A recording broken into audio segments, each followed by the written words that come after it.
If you think you've heard every walkaway story, trust me, this one will make you sit up in your seat.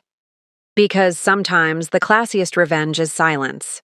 Sometimes the boldest move a woman can make is simply choosing herself. And when I Harper Lane handed my boyfriend's past right back to him in front of 40 witnesses, I didn't raise my voice. I didn't cry. I just walked away so clean that the moment went viral in 3 cities. Before the story begins, hit like, comment your thoughts, and share this with someone who needs to hear a sign from the universe. Now, lean in. This is how I ended everything without saying anything more than 5 simple words. He's all yours now. It was a chilly Friday morning in Portland, Oregon, when I slid out from under the bathroom sink, wrench still in my hand and dust smeared across my cheek. I had been fixing a loose pipe before heading out for my shift at North Star Mechanical, the HVAC service company where I'd been working for 4 years. Just as I tightened the last bolt, I heard the front door slam. The frames on the hallway wall rattled. That slam wasn't casual. It was intentional. When I straightened up, I found him, Evan Marshall, 32, tall, well-dressed, arms crossed like he had rehearsed this moment 100 times. He looked like a teacher about to scold a student. Except this was my apartment, too. The place we had shared for the last 5 months. We need to talk about tomorrow, he said. Tomorrow was our housewarming party. 40 guests. Food ordered. Decorations ready. Playlist curated. A normal milestone for a couple. Or at least it should have been.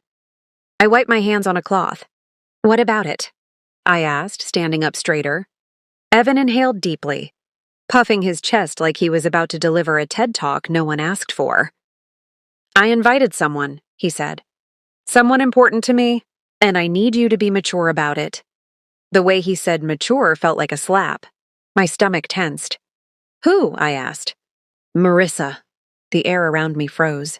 Marissa Hayes, his ex of 4 years, who he claimed was like family and still part of his life, and who he still followed, liked, commented, and occasionally accidentally called because it's just habit. I placed the wrench on the counter with a soft, metallic click. You invited your ex to our housewarming, I repeated calmly. Yes, he said, his voice turning defensive. She and I are good friends. If you can't handle that, maybe you're not as secure as I thought. There it was, the push.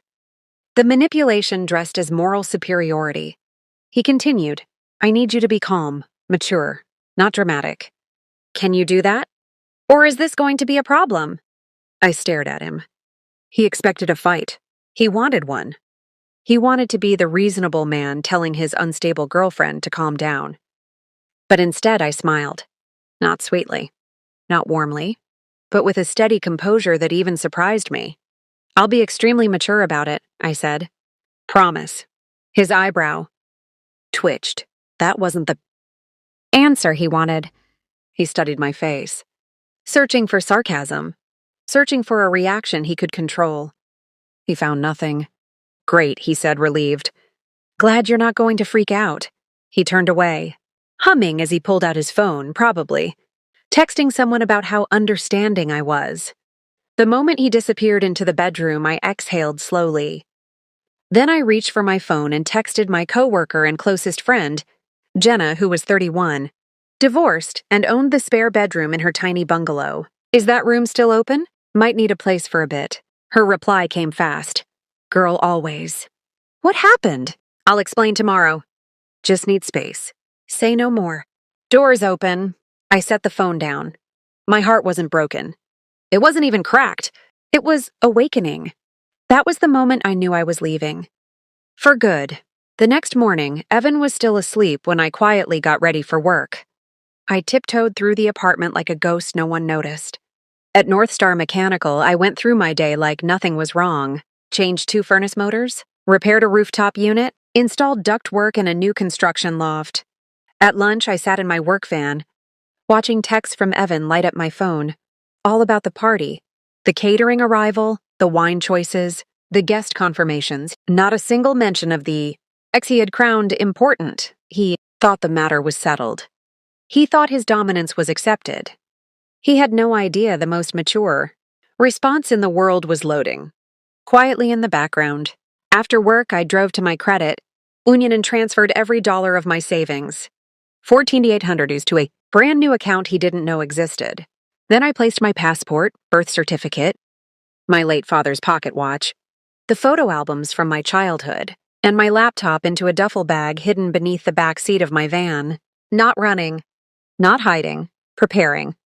When I got home, Evan was buzzing around the apartment with shopping bags from Target and Home Goods. Fairy lights, candles, disposable plates. He was in full host mode. "Help me with these lights?" he asked. "Of course," I said. Calm, ice steady. We spent an hour decorating. He talked and talked and talked. I nodded and nodded and planned. When he wasn't looking, I quietly moved a stack of my clothes into my van. A few sweaters, a pair of jeans, work boots, slowly, invisibly, because maturity isn't loud, it's strategic. Later that night, after pizza, after small talk, after he bragged again about how cool, I was for accepting Marissa's presence. He finally went to shower. That's when I opened the closet and pulled out my suitcase. I didn't take much, only the things that mattered. I packed silently, quickly, efficiently. When he came out, I was casually scrolling my phone like nothing had happened. "You excited for tomorrow?" he asked, settling on the couch. "Oh, incredibly," I said. And I meant it. Next morning, he sent me out for ice and extra craft beer. I took my time at Safeway, walking slowly, knowing every minute was part of an ending he didn't see coming. When I returned, the apartment was filled with the smell of hors d'oeuvres warming in the oven. Music checking. Lights dimmed. Decorations perfect. Guests began arriving around 3:45 p.m.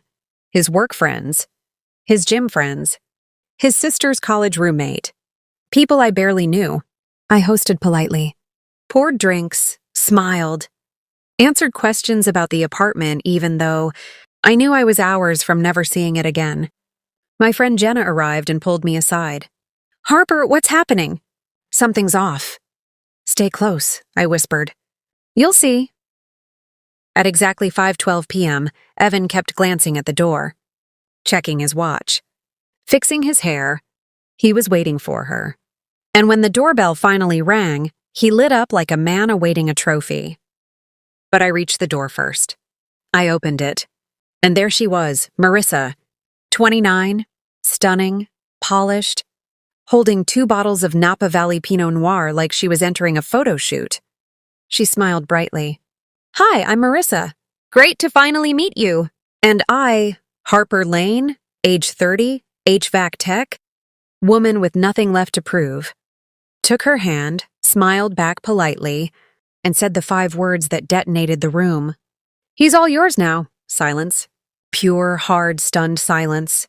40 people frozen. Evan staring. Marissa blinking. I let go of her hand.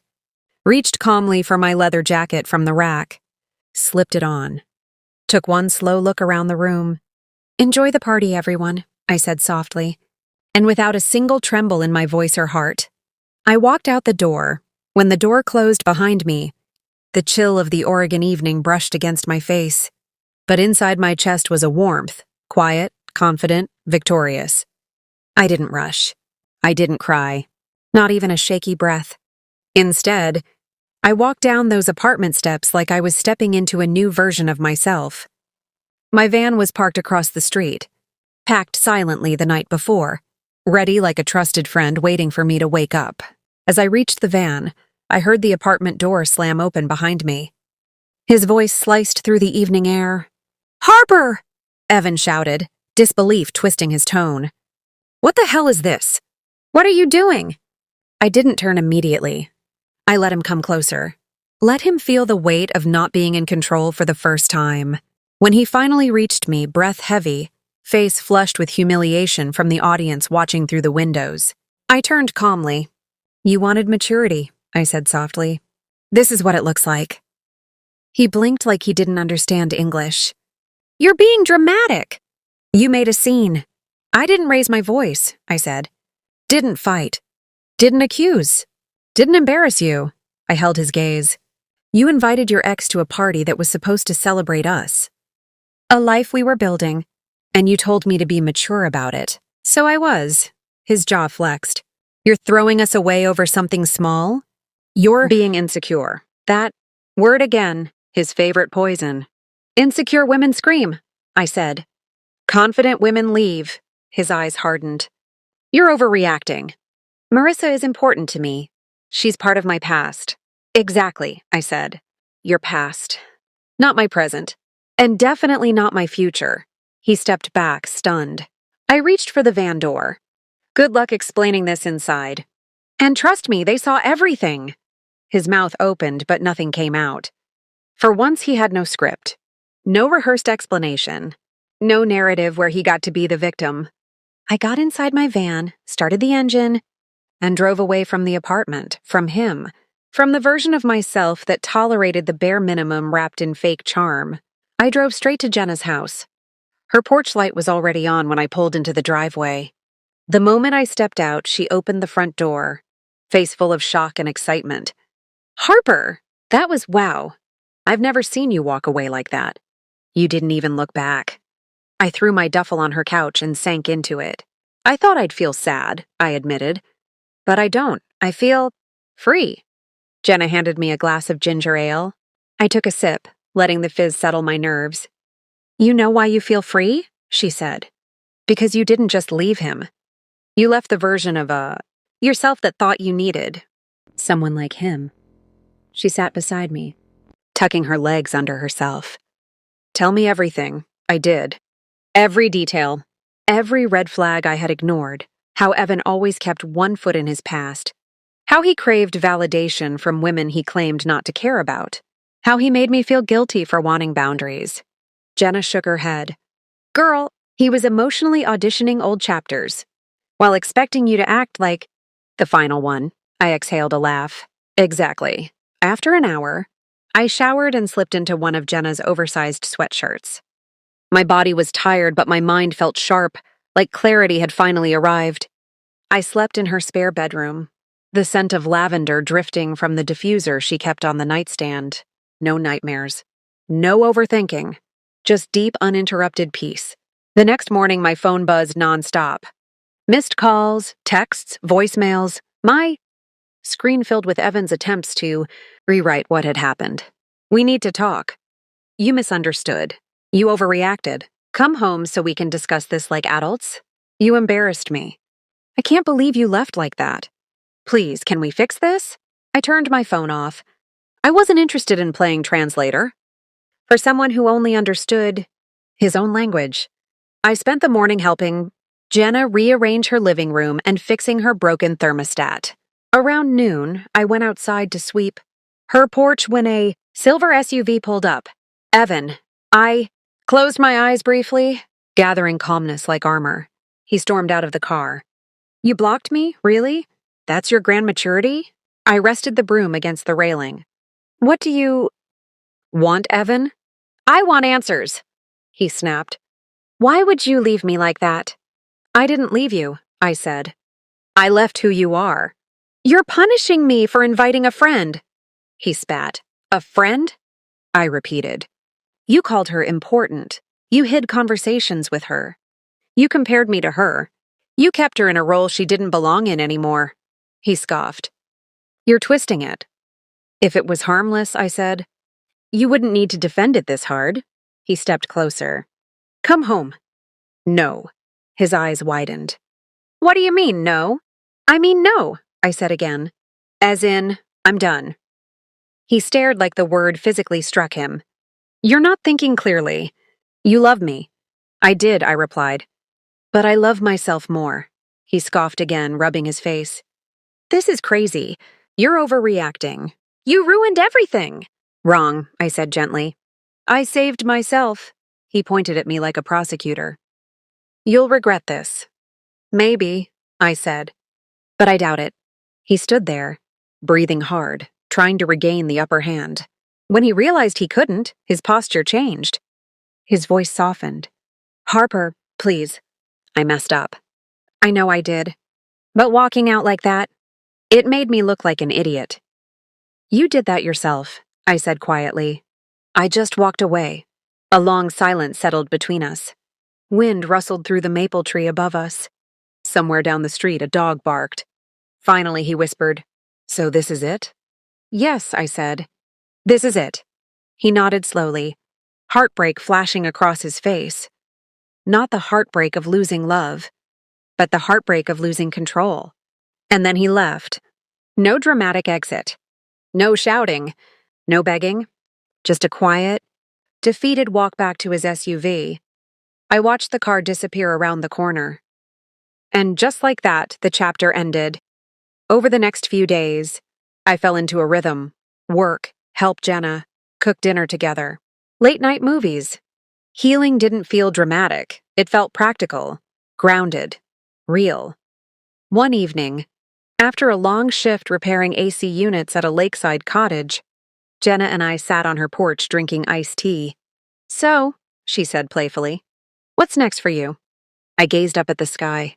The sun was setting in streaks of pink and orange. "I think it's time I get my own place," I said. "A little house. Somewhere quiet. Somewhere that's mine." "I love that," she said. "And I think you're ready." "I am," I said. "More than ever."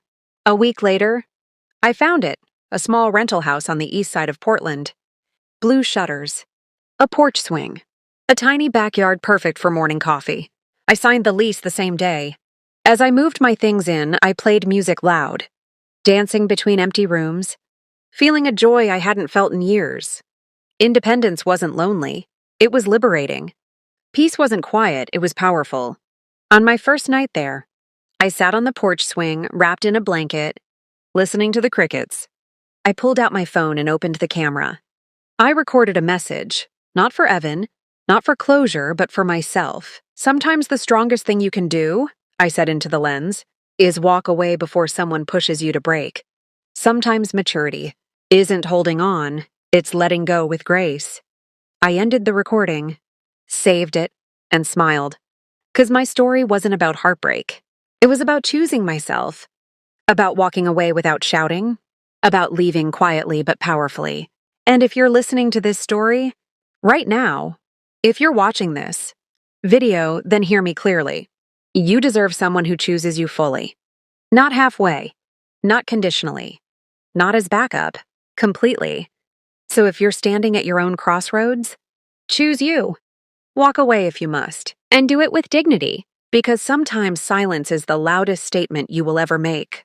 Before you go, hit like to support the channel. Comment your thoughts, share this with someone who needs strength, and subscribe for more stories that remind you of your worth. And always remember, leaving isn't losing. Leaving is leveling up.